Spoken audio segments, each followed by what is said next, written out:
My Lords, in 2002, in a small town in Yorkshire, young British men we had grown up with travelled from Batley to Gujarat in India for a holiday. Two brothers, their nephew and a friend, were being driven back after a tour of the Taj Mahal when their car was attacked by an angry mob. 3 were murdered, the driver was set alight, and the nephew, despite his injuries, survived.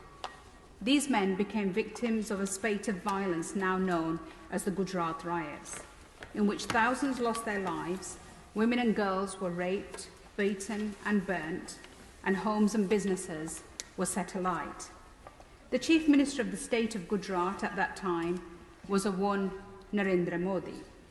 A leaked report at the time by the British High Commission in New Delhi specifically blamed the violence on the Chief Minister Modi and his government.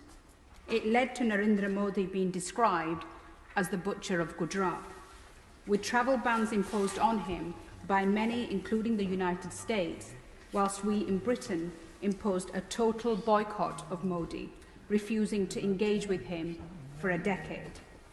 Our collective assessment of and response to Modi was right at the time. Years later, Modi looked set to become Prime Minister of India, and the United States, the UK and others found ourselves having to unban and re-engage. Not, my Lords, because we agreed with him, nor had any truck with his ideology, but because it was expedient to do so. Indeed, we said as much, making it clear that engagement was not endorsement. My Lords, let me say clearly, we are right to engage the Prime Minister of India, whoever that may happen to be. India is a country of 1.4 billion, a rising economy, an important trade partner, and a secular and diverse nation with an important and valued diaspora in Britain. My Lords, India is not Modi, but more importantly, Modi is not what India was envisaged to be. The vision of the father of the nation, Mahatma Gandhi, preached non-violence and fought for a secular India. Indeed, it's this message that led to his early demise, tragically assassinated at the hands of a right-wing extremist, Nathuram Godse, a follower of a political ideology known as Hindutva. My Lords, Hindutva is not Hinduism. The great faith of Hinduism, one of the oldest religions in the world, practiced for thousands of years, rooted in spirituality, is one that has always coexisted with other beliefs. Hindutva, on the other hand, diminishes plural secular societies. It is a political, violent ideology from the late 1800s. It underpins the far-right movement, the Rashtriya Swavam Sevak Sangh, the RSS, is influenced and inspired by the ideologies of Hitler and Mussolini and was banned by Indian Prime Minister Nehru.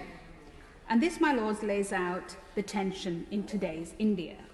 On the one hand, a diverse, multi-faith, secular India, and on the other, a country where the ideology of Hindutva underpins the politics of power, with the one banned RSS now playing centre stage, engaged in politics through its political wing, the BJP, and in violence through its mass training camps, led by Prime Minister Modi, an ex-RSS pracharak, a senior propagator. My Lords, what we saw play out in Gujarat 2002 under Chief Minister Modi, we are now tragically seeing play out across India under Prime Minister Modi.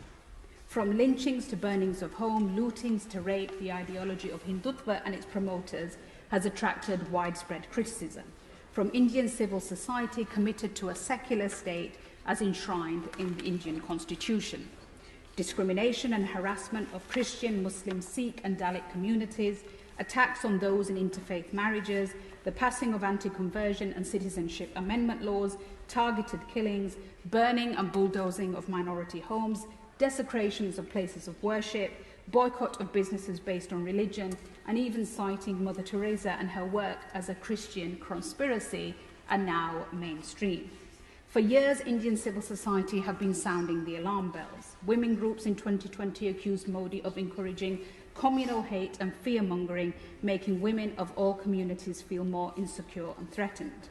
And civil servants earlier this year took the unprecedented step of writing an open letter to Modi accusing the state of being fully complicit, and I quote, in the frenzy of hate-filled destruction targeting not just minorities but the constitution itself, criticising Modi's silence on the violence as deafening, arguing that the law, instead of being an instrument for maintaining peace and harmony, had become the means by which minorities were being kept in a state of perpetual fear, and urging Modi to, I quote, call for an end to the politics of hate that governments under your party's control are so assiduously practicing.